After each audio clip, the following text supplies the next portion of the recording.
Tonight on Global TV News Prime, Supreme Court sacks Abure as Labour Party chairman. In business, International Monetary Fund calls U.S. tariffs risk to global economy. On the foreign scene, Trump unveils first $5 million gold card visa. And in sports tonight, De Bruyne confirms Manchester City exit. Hello and a very warm welcome to all our viewers in Nigeria and around the world to News Prime on Global Television, coming to you live from the nation's capital, Abuja. I'm Uyi Agumofegbe, reminding our viewers that Global Television is on DSTV channel 365 and Star Times 276. You can download the Global TV Nigeria mobile app for Android and iOS devices to keep track of our 24/7 broadcasts. Tonight, we'll begin by telling you the Supreme Court has removed Julius Abure as the national chairman of the Labour Party. In a unanimous judgment, a 5-member panel of the Supreme Court set aside the decision of the Court of Appeal in Abuja, which had recognized Abure as the party's national chairman. The Apex Court, in its decision, held that the Appellate Court lacked the jurisdiction to make such a declaration, given that the substance of the case concerned the internal leadership of the party. The court emphasized that matters relating to party leadership are internal affairs over which the judiciary has no jurisdiction. Zamfara State Governor Dauda Lawal has assured that the state's revenue will significantly increase following improvements in security, which have paved the way for enhanced mining activities. The governor recently embarked on an extensive tour of mining sites and factories in Anka and Maru local government areas of the state to assess the state's vast mineral resources and explore revenue-generating opportunities. The report. Zamfara State Governor Dauda Lawal is here in Anka local government to inspect mining factory owned by a private sector entity. During his visit, the governor was taken on a guided tour of the facility, starting from the discharge bay where raw materials are received to the crusher section, conveyor belt, and shaking table.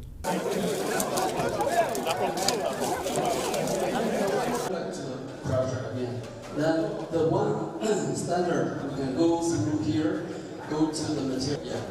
So here Expressing satisfaction with the factory's operational standards, he noted that such investments align with the state government's vision for economic growth and industrialization. The governor commended security agencies and stakeholders for their efforts at restoring peace, stating that the improved security situation is key to unlocking the state's economic potential. And also, the most important thing is to show to the world that security is coming back to Zamfara State. And I want to commend all the security personnel for their efforts. This is exactly what we're looking for, because it will pave way for a very, very significant development for the state. And also the state governor who is here with me, and all the security architectures. Without that, we can't be here. They have contributed a lot, and we are so happy. I'm very glad to be here today because of this. This is a long-time dream from 2015 till now. You know, the patience we have is not easy. And you know, we have passed so many things. But I thank God today that it's coming to reality. In Maru local government, Governor Lawal met with artisanal miners, pledging the state government's full support for their operations within legal frameworks. He promised to provide essential tools to the miners to curb environmental degradation and ensure sustainable mining practices. Setting things in place, and I'm going to send the Honorable Commissioner Environment to come and sit down with you so that you all register. When you register, we know where you belong to so that we can provide the right tools for you. This is the way forward, and this is the only way we'll have advantage of what we have in Zamfara State. The recent lifting of the mining ban by the federal government presents significant economic opportunities for Zamfara State. With improved security, regulated mining operations, and increased private sector involvement, The state stands to benefit from enhanced job creation, infrastructural development, and increased internally generated revenue. Uyi Agmofwegbe, reporting for Global TV News. Imo State Police Command has reiterated its commitment to enhancing security collaborations with key stakeholders. This was the central focus of a high-profile security meeting held in Owerri, the state capital, as part of activities marking the 2025 National Police Week. Our correspondent Amarachi Ibe now reports. The event themed Strengthening Collaborative Security Efforts for a Safer Imo State brought together traditional rulers, religious leaders, security chiefs, community leaders, civil society organizations, and human rights groups. Governor Hope Uzodinma, represented by retired General Joseph Obonna, praised the police and other security agencies for their efforts in restoring peace in the state. He reaffirmed the government's unwavering support for security operations to ensure a safer Imo State. The Imo State government remains fully committed to the strengthening security across the state, in line with the vision of the President and Commander-in-Chief Asiwaju Bola Ahmed Tinubu. Imo State Commissioner of Police, CP Aboki Danjuma, expressed gratitude for the governor's continued support of police force. He outlined key achievements in crime prevention and security enhancements across the state. In recent months, the Imo State Police Command, in collaboration with other security agencies, have restored peace to troubled areas, ended the illegal sit-at-home trade by members of IPO and ESN element. Through intelligence-led operation, over 2,000 criminals, suspects have been arrested.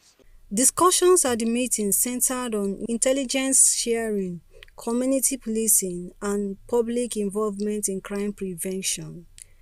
Senior Police Officer CSP Shaba Adamu emphasized the necessity of stronger collaboration between security agencies and local communities. Community members may be scared to report some activities due to fear of attack from criminals.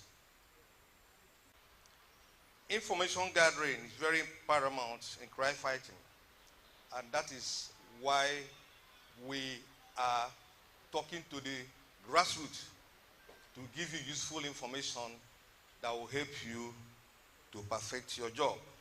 Beyond security discussions, the Imo State Police Command also organized a free medical outreach, providing essential healthcare services to residents as part of the National Police Week activities. In Owerri, Amarachi Ibe, reporting for Global TV. Imo State correspondent Amarachi Ibe, thank you tonight for your reporting.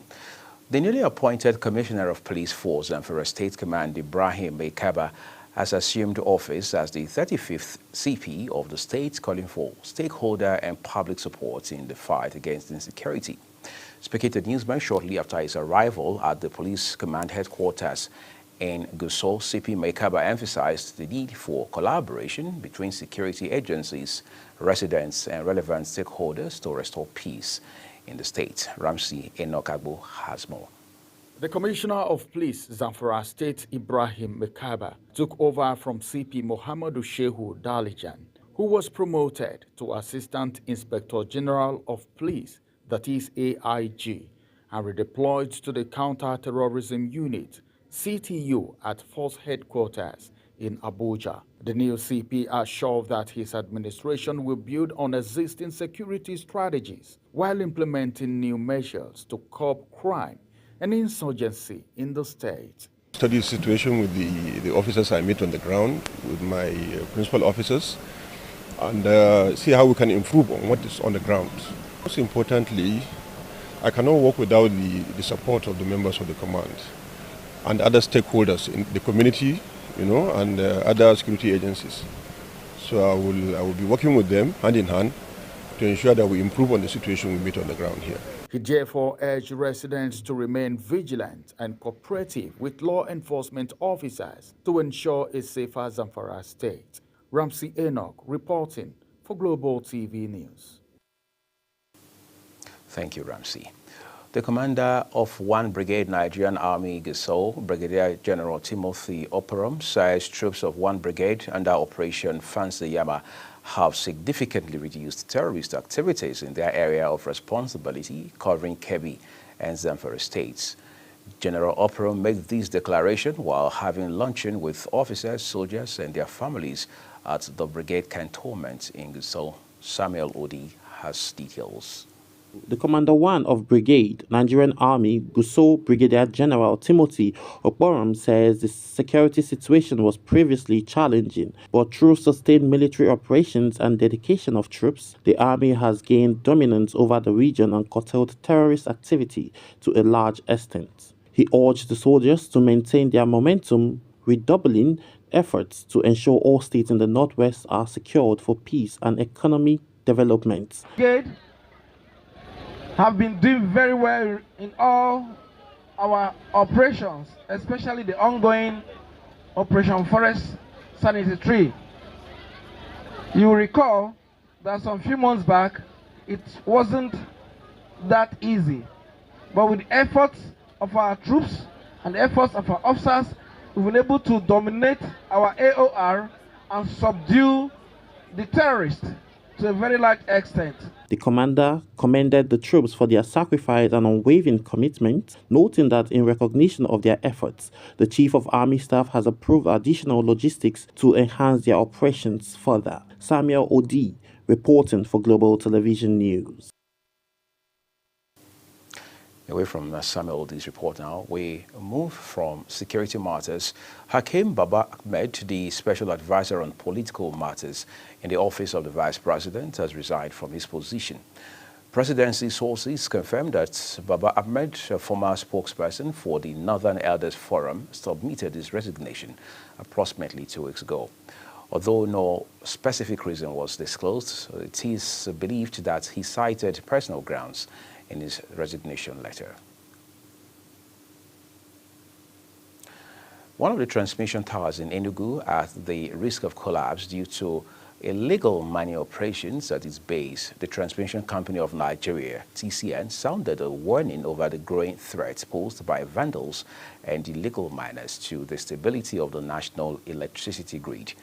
TCN's general manager of transmission for the Enugu region, Dr. Thomas Inogonum, says the continued vandalism and illegal excavation of sand and laterite around transmission towers could lead to catastrophic grid collapses. Minister of Works David Umahi has reopened the Independence Bridge in Lagos, which had been closed for maintenance, sparking widespread public outcry and traffic chaos across the city. Speaking to journalists during a visit to the state, Umahi assured residents that permanent repair work on the bridge will commence within the next 3 weeks. He acknowledged the importance of the bridge, which links Victoria Island to other key parts of Lagos, and apologized for the inconvenience caused by the temporary closure. Management of Oyo State College of Nursing Sciences, Eleyele, has confirmed that 75 of its students have benefited from the Nigerian Education Loan Fund, also called NEL Fund. The provost of the college, Dr. Bonju Bola Owolabi, stated this during a meeting with the institution's management staff. Dr. Owolabi expressed the college's appreciation to NEL Fund for the support and congratulated the beneficiaries on their successful application for the loan. Our Federal High Court in Abuja has barred parties in the suit filed by suspended Senator Natasha Akpoti-Uduaghan against the President of the Senate, Godswill Akpabio, and 3 others from granting press interviews on issues relating to the case. Justice Binta Yanko issued the order following complaint by a lawyer to Akpabio, Kehinde Ogunwiju, SAN, that the plaintiff was moving from one television house to another, granting press interviews on issues relating to her case, currently pending before the court. Justice Yanko ruled that there shall be no press interviews by all parties and their lawyers as regards the subject matter of the case. Tragedy struck in Ikobi, Otukpo local government area of Benue State as gunmen hijacked a fully loaded Benue Links bus, killing the driver and kidnapping all passengers on board. The assailants reportedly ambushed the bus along the highway, fatally shooting the driver before forcibly taking the passengers into the bush. However, a young boy was said to have been spared by the kidnappers. This is Global Television, and you're watching the live broadcast of News Prime with Uyi Agumofwebe. When the rest of the news returns tonight, South Africa calls for World Trade Organization reforms after U.S. tariffs. Details of this shortly, plus foreign and sports stories on the flip side of this break. Do stay with us.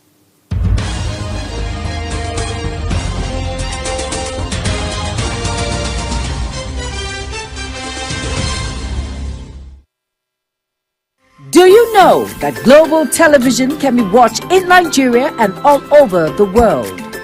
Download the Global TV Nigerian mobile app for Android and iOS devices to watch Global Television real-time from around the world.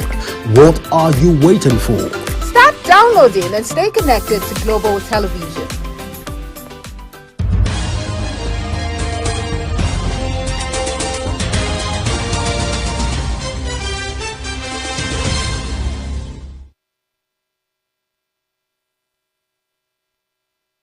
Thank you for staying with us, everyone. The second part of our news broadcast tonight returns with business, where U.S. President Donald Trump has unveiled the first gold card residency permit sold for $5 million each aboard Air Force One.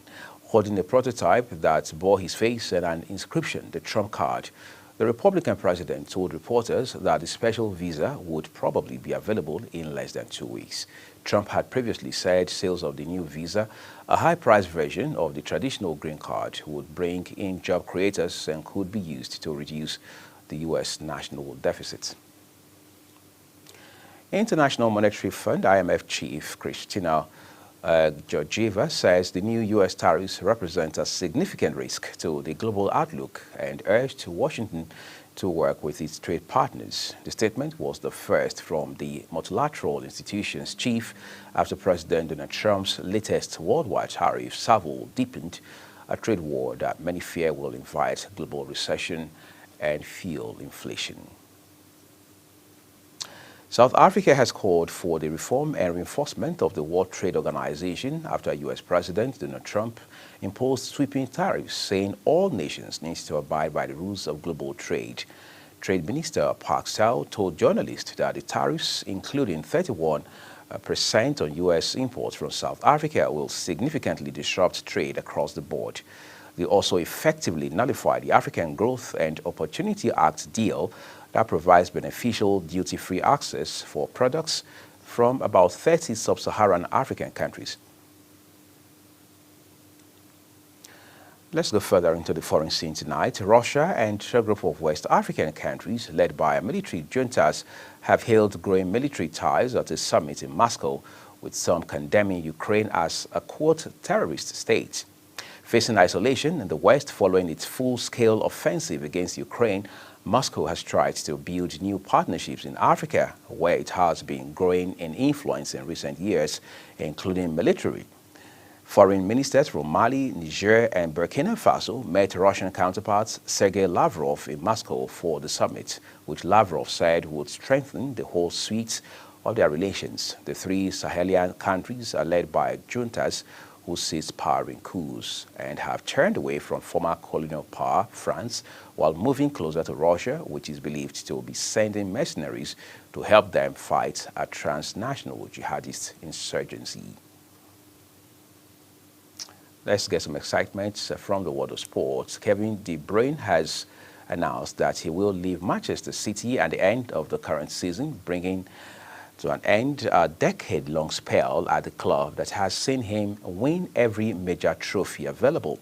In an open letter to fans via his social media, the Belgian midfielder confirmed that this would be his final months at the Etihad Stadium, and reflecting on his time in Manchester, De Bruyne credited the city and its people for transforming his life. The 33-year-old midfielder, who joined City from Wolfsburg in 2015, expressed deep appreciation for the city that became home to him and his family. The Nigeria Customs Service, in collaboration with the Nigeria Volleyball Federation, has officially declared open the 2025 African Women's Volleyball Club Championship in Abuja, Nigeria's capital. The opening ceremony, which attracted key stakeholders in African sports, marked the beginning of what is expected to be a thrilling and competitive tournament. Kekalemo Okere has the report. Hundreds of fans packed into Moshood Abiola Sports Indoor Hall to witness the official opening of the 39th edition of the continent's most prestigious event for clubs under the patronage of the First Lady of the Federal Republic of Nigeria, Senator Oluremi Tinubu, in the presence of the President of CAFB and the Comptroller General of Nigerian Customs Service, among top dignitaries.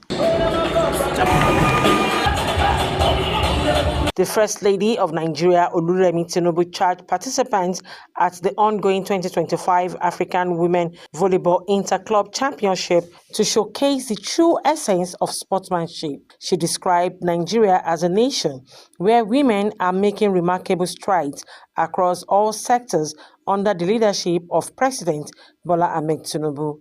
The First Lady further encouraged all participants to approach both victory and defeat with grace and dignity, adding that at the end of the day, they are all winners for participating in the tournament. I encourage you to see yourselves as ambassadors of sports and of the limitless potential that lies within every African woman.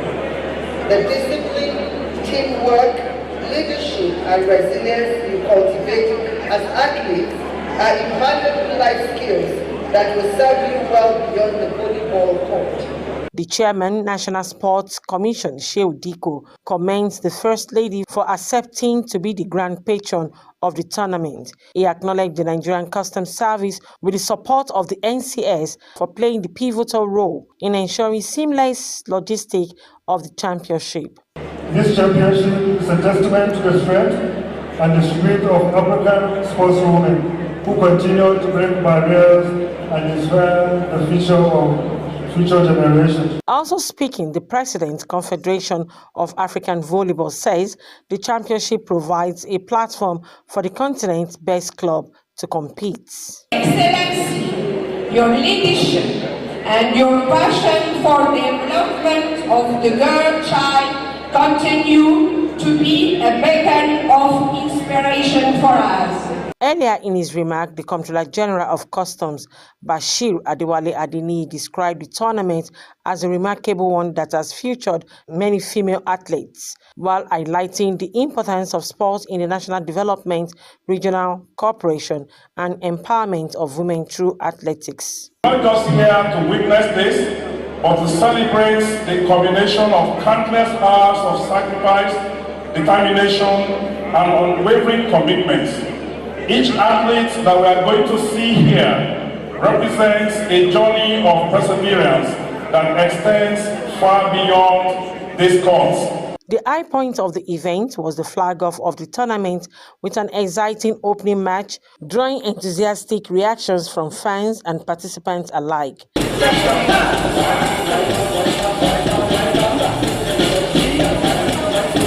The 2025 African Women Volleyball Club Championship is expected to serve as a platform for showcasing talent, promoting unity, and strengthening sports diplomacy across Africa. Kekalemo Okere, Global Television News.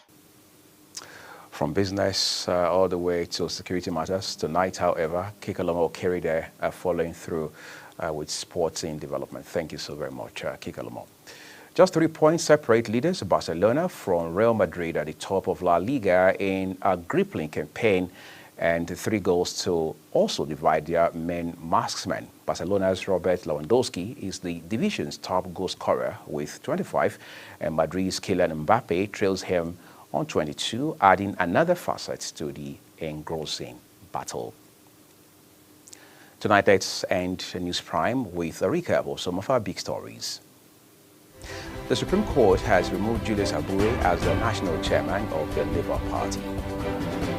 In business, International Monetary Fund (IMF) chief Kristalina Georgieva says the new U.S. tariffs represent a significant risk to the global outlook. On the foreign scene, U.S. President Donald Trump has unveiled their first gold card on residency permits sold for $5 million each. And finally, in sports tonight, we told you Kevin De Bruyne has announced that he will leave Manchester City at the end of the current season. On behalf of the entire production team here tonight, who has been responsible for the successful broadcast of our news, I'm Uyi Agumofwegbe, appreciating you for your time with us. Have a big weekend ahead of you.